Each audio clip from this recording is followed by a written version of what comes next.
In 1959, Disneyland would open one of the most iconic attractions ever at the park, known as the Matterhorn bobsleds. And this coaster wasn't like anything we've ever seen before. It took riders in and around the mountain and even seeing some Yetis along the way. This ride is definitely an iconic one and a ride you can see throughout the whole park. So today I decided let's talk about the history of the Matterhorn bobsleds and how they became what they are today. So let's talk about it.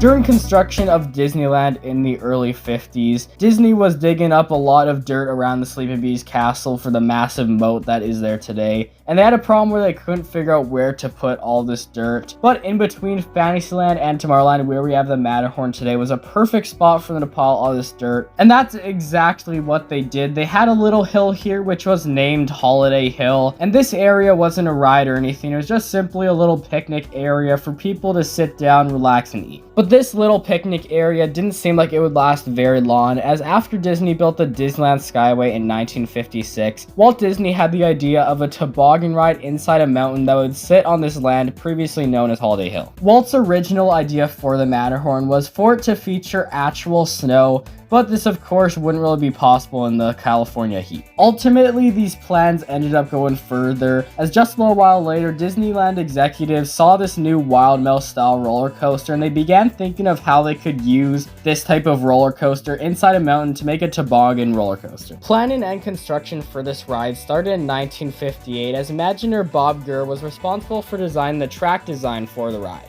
For construction of this ride, Disney brought in Aero Development, which was responsible for creating the track and roller coaster for this ride, and they brought in the American Bridge Company, which is known for building the Bay Bridge in San Francisco, and they helped build the frame for the Matterhorn mountain. As construction was getting closer and closer to the end of this ride and they needed a name for it, Disney thought of a really good name for the ride, being the Matterhorn bobsled, and he actually thought of this after seeing the real Matterhorn when he was on vacation in Switzerland while filming The Third Man on the Mountain. This ride ended up opening on June 14th of 1959 and originally was part of Tomorrowland and was one of 3 major attractions that opened in Tomorrowland that year. And something cool they started doing for the holiday season of 1969 with the Matterhorn mountain was they placed a massive revolving star on top of it, which looks so cool. In the early 70s, a decade after this ride opened, they had finally made it part of Fantasyland, which I feel fits way better for this ride because Tomorrowland always feels more space and future-y, and this mountain always seems to feel more towards Fantasyland than Tomorrowland. And also in the early 70s, that star I told you about earlier that they put atop the Matterhorn mountain, they took it off and we haven't seen it return. During 1978, only 19 years after the Matterhorn bobsleds opened, a massive refurbishment happened where they completely changed a lot of things about the Matterhorn. One thing they majorly upgraded was the theming. They added icy caves and tunnels that looked far more convincing than the original experience. They also upgraded at the top of the lift hill by adding a grotto filled with glimmering crystals. But the biggest upgrade and the most iconic was the addition of the Abominable Snowman audio animatronics known as Harold, and these guys made the ride so much better. They also upgraded a couple other more minor themes about the ride, but ended up reopening in the late 70s,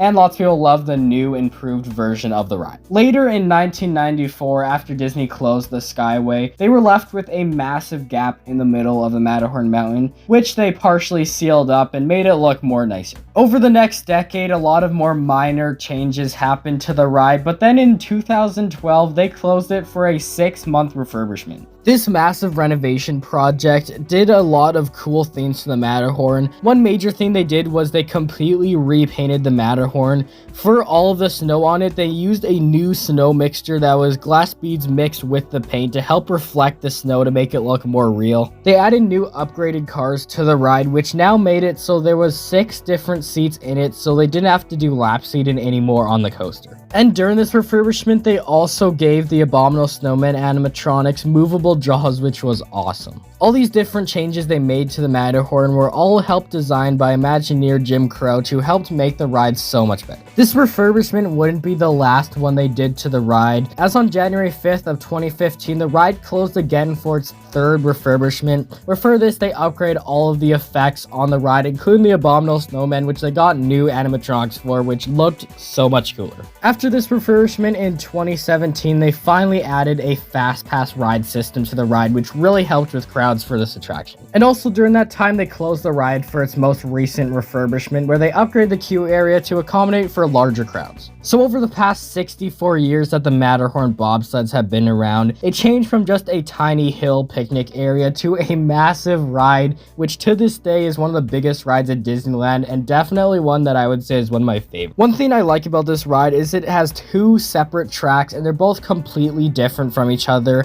The left side is honestly my favorite side. It always seems so much faster and just such a more fun experience. And the right side is also pretty good. I love all the animatronics on it. It looks so cool. And the splashdown at the end is such an amazing addition to the ride, which I think makes it so much better. So in conclusion, the Matterhorn bobsleds has a pretty extensive history. It's gone through so many refurbishments over the years, and the ride has definitely evolved a lot over the years to the experience we know today, which is a really fun ride. So of course, comment down below the history of a ride you want to hear next, and make sure to subscribe to the channel and turn notifications so you never miss my next upload, and I'll see you all next time. Goodbye.